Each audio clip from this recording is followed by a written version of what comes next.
Good morning. Good morning and welcome to Soulful Contemplations. Today we're going to continue reading from the poetry of Rumi. And I'm so glad that you're here. I'm so glad that you could join me. Today's poem is called Only Breath. Only Breath. I don't know if you know this, but I'm a great fan of breath. I often say that my drug of choice is air. And I think that it's one of the most powerful places, that the breath is one of the most powerful things. It carries us deep into the recesses of our being, as well as into the places of mystical awakening. So it is healing and at the same time uplifting. All right, let's see what Rumi's got to say about this. Rumi says, not Christian or Jew or Muslim, not Hindu, Buddhist, Sufi or Zen, not any religion or cultural system. I don't know if you're aware that Rumi is a Sufi who comes from the Muslim tradition, and it's so important to hear this. It's so important for all of us that believe in a certain faith. And I would say that the same applies to someone who might even be an atheist, who believes in nothing, because to believe in nothing is to believe in something. You believe in nothing. That is a belief as well. So he says, not Christian or Jew or Muslim. He sees himself as neither a Christian, a Jew, a Muslim, not a Hindu, not a Buddhist, not a Sufi or a Zen, not any religion or cultural system. I am not from the east or the west, not of the ocean or up from the ground, not natural or ethereal, not composed of elements at all. What is he saying and why? After all, we all identify with something. We identify with a culture. We identify with a country. We identify with a religion. In fact, everything we do is about creating some sense of identity or other. And our identity is very precious to us. If somebody calls us names, if someone calls our religion names, if it calls our culture names, I call our identity names, we become very defensive to the point we can become aggressive. We can even fight them or do any number of things to them. Our identity is actually our ego. The egoic self is what you think you are. And what you think you are is a product of your thinking, as it says. Your thinking is a product of your experiences and what you've concluded from them. But is your thinking the reality? If I think something, is it necessarily true? Most of us need to confront our minds with this idea that our thinking doesn't make something true. If I think the sky is made of, let's say, cream cheese, I don't know, something silly, it doesn't mean it is. And just because I think I might be Napoleon or Hitler or Queen Elizabeth, it doesn't mean I am, right? My thinking doesn't make something true. So our identity is a product of our thinking. Our identity, which could be whatever name we want to give it, whatever religion we want to give it, whatever we want to say it is, doesn't make it true. Our thinking isn't the truth. And that's such a profound thing to understand. Rumi is saying here that I am not any of these things. If you think of me as a Muslim, no. If you think of me as a Sufi, no. If you think of me as Turkish, no. That is not what I am. Are you your identity? Do you identify with it? Do you believe that that is who you are? And would you react strongly if someone attacked that identity? If someone said that They did not like that identity, did not agree with that identity. That identity could be your gender. That identity could be your color. That identity could be your race. It's so many things, and is so intertwined with all our struggles and all our conflicts that we have with each other. It is so tied up with how we separate ourselves from each other, how we discriminate from each other, how we hate each other. We'll take an entire group of people and discriminate against them, a certain color, a certain race. It doesn't mean that one race only discriminates against the other. Well, when you feel discriminated, you start discriminating against the other, right? Where I come from in India, you'll see this between Hindus and Muslims. In the West, you'll see it between black and white people. It's just everywhere, you know. It's just such a pernicious disease that lies at the core of all human conflict and all human war. Like most people will say, oh, I don't believe in God because in the name of God so many wars have been fought. Well, Rumi believes in God, and he doesn't believe in a God that has a religion. He doesn't believe in a God that has a particular ideology. Let's read further. Let's see what he has to say beyond that, about that. He says, I do not exist. I do not exist. The personal self, the personality, that which I think I am, I do not exist.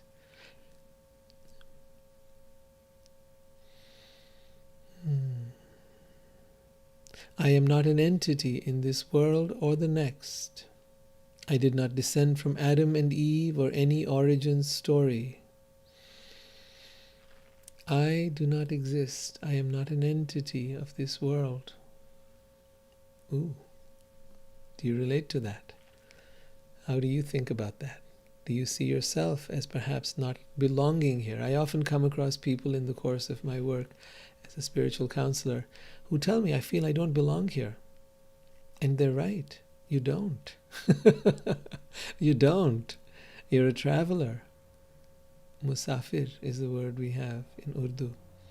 It means that you're a traveler. You're visiting this world, and you therefore feel you don't belong. And there's a truth to it. You feel you don't belong, and that this world is not your home, and that people don't understand you, and that people don't get you, because that is in fact true. Right? In fact, we do a lot to get people to like us. We adapt ourselves, we change ourselves, we become that which we think everyone wants us to be. And since a whole lot of people are doing that, they're all trying to adapt to some cultural, social identity that is acceptable in their society or in their community. But if I do not exist, then I don't need to become something. I don't need to put on a mask. I don't need to put on a face. I don't need to put on an identity. I don't need to put on anything. I don't need to be anything other than who I am. It's such a delightful thing to be who you are, and something so far from the reality of what we do and what we've done with our lives. Think about it. And now you have the other group of people that says, oh, I just want to be me. Well, what is me? Right? I just want to be myself. Okay, what is yourself? And they tell me, well, your myself is a person who likes to ski and surf and likes to go here and there and travel and so on and so forth, whatever it is. No, that's not yourself. That is the me. That is what Rumi is saying. I do not exist. This thing which you call I is made up. This thing which you call me, this identity that you connect with so deeply, this does not exist. It's a made up thing.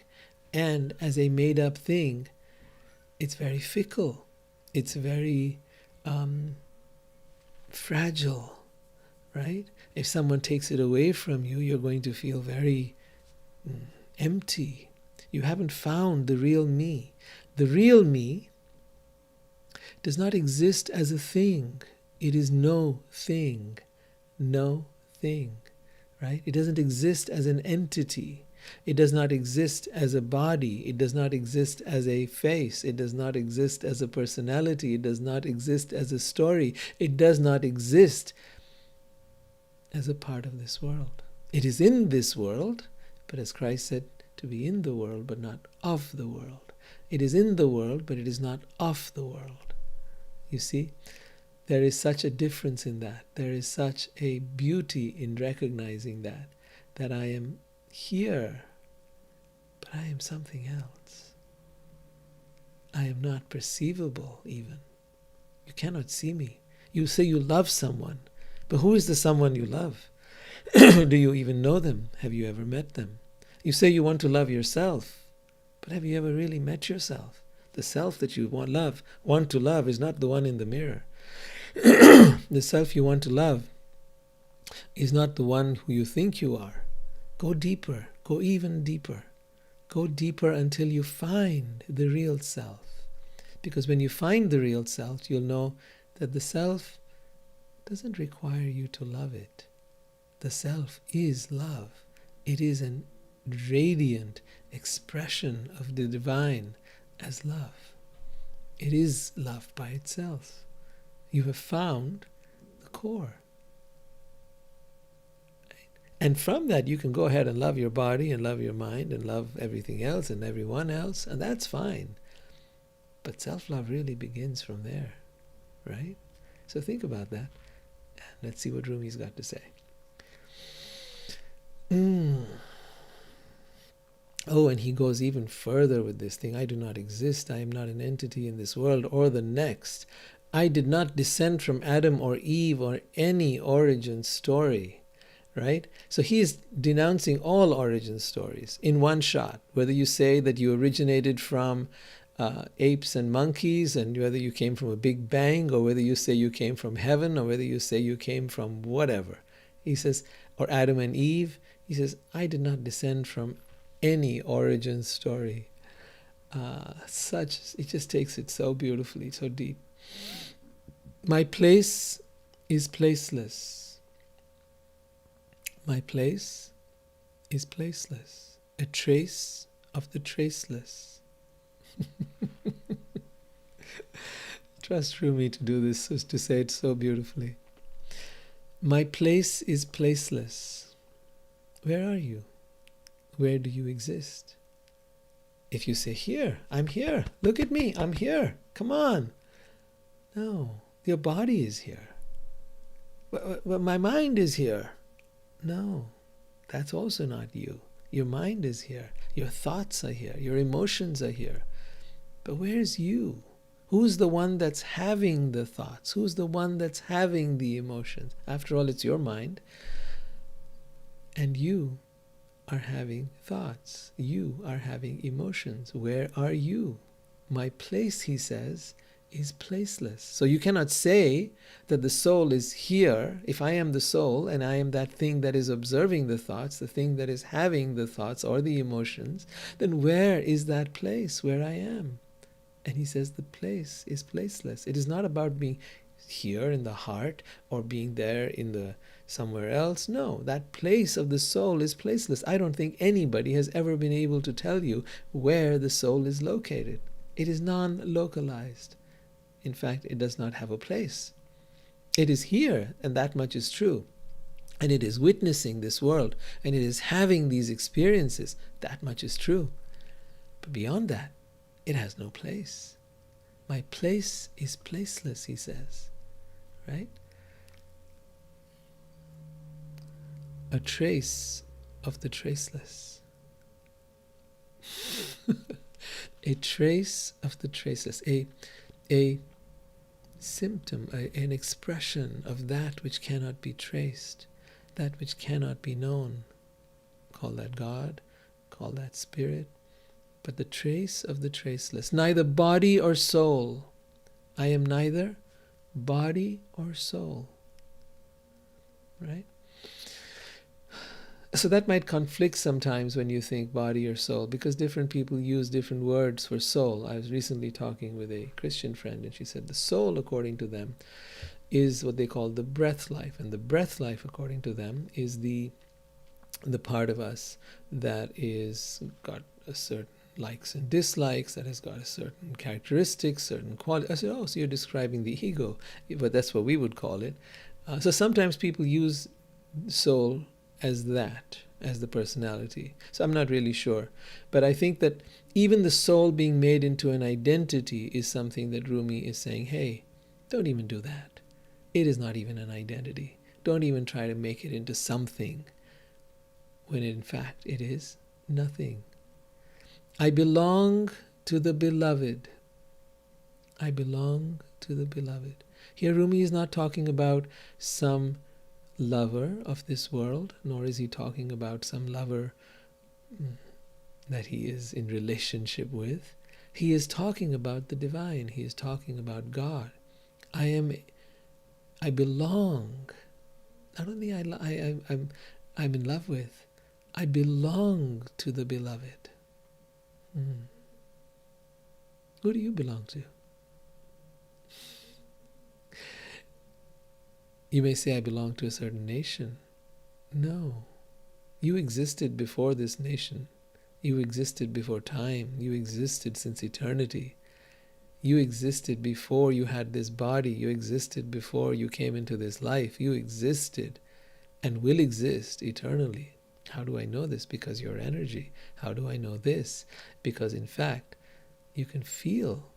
When you go and peel the layers past the mind, you begin to feel the energy that you are. That energy, you get it when you feel it. Has neither a place, nor does it have any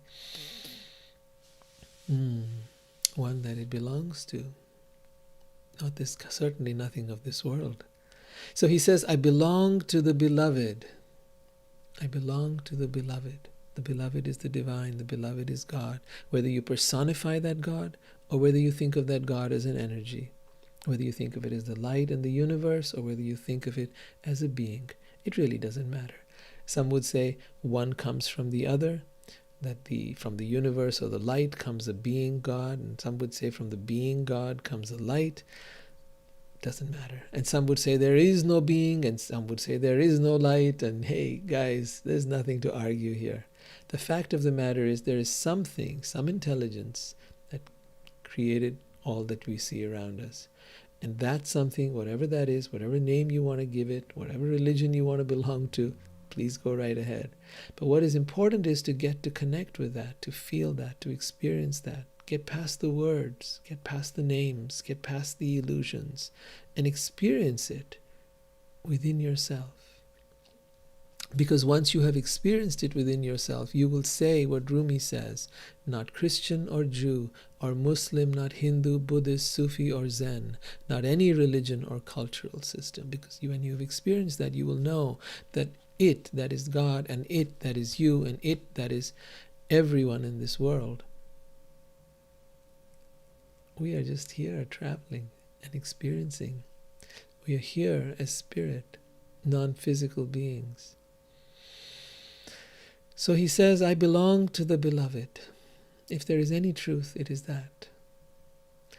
He says, I have seen the two worlds as one, and the one call two and no. First, last, outer, inner, only that breath, breathing, human being. Let's take the first part of that. I have seen the two worlds as one. You know how people talk about heaven and earth? They see a difference. They see a distinction.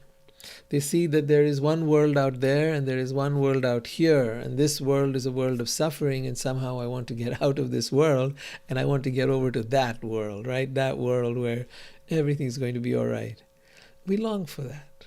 And I don't blame anyone. We all want to feel all right. We want to feel blissful always. We don't want to suffer. And there's a common truth in that for every human being.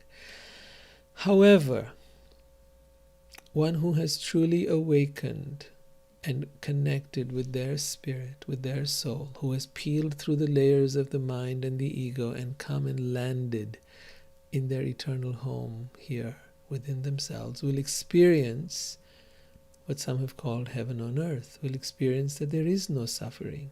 Suffering, as we know it, was always being created by our mind. Suffering was not a product of the world. The world does what it does. The body does what it does. Suffering is what the mind makes of what happens in the world. It is a creation, a concoction. There is the experience you might be having. Let's say that there is pain in your body. That's real. To as much as the body is experiencing it as real. Even that can be minimized by practices. Using your breath. As you use your breath, that pain even subsides. Even women in pregnancy have known this. They have used their breath as a way to make it easier, not painless, but easier to be able to give birth. Yogis have been able to use that pain to be able to do incredible feats. You see, it's a question of practice. They've been able to sit in the snow without any clothes on, right? Forget any warm things, without any food, without anything at all, for years on end. How is that possible? It's not a nightmare. They've been spotted in the Himalayas even now. But how is that possible? Because it is possible to be so deeply in trance or samadhi and connected with spirit that none of this actually bothers you. After all, what is anesthesia? Anesthesia is where they use some kind of chemical to be able to block your experience of pain. So the yogic process actually teaches you that. It's not something that everyone is willing to devote themselves to, and not something that everyone is willing to put in the time and energy to get that far. But to some degree, whatever you practice, you will see some results. To the degree you practice, you will get results. And to the degree you don't, you won't. Anyway, so Rumi is saying here that I have seen the two worlds as one. What he means is that one who is experiencing this will see and experience that heaven, which is supposedly out there, and she will experience it right here, right now, in this world. Because you will see past the forms, you will see past the illusion, and you will feel and experience the energy of all that is around you. And that energy is no different than the energy of that which people call heaven, or the light. It is made, this whole universe is made of that light. See? So when you look past it, when you feel it, because it's not something you will see, you will feel and experience the energy. It's like when you're in nature, you feel so uplifted and energized. That's because you're there, you're connected with that energy. So that energy is everywhere, all around us.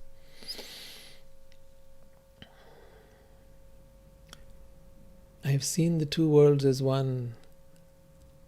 And that one call to and know, first, last, outer, inner, only that breath, breathing human being. So that's what he's, as you step away, all you notice is the breath going in and out, outer and inner, in and out.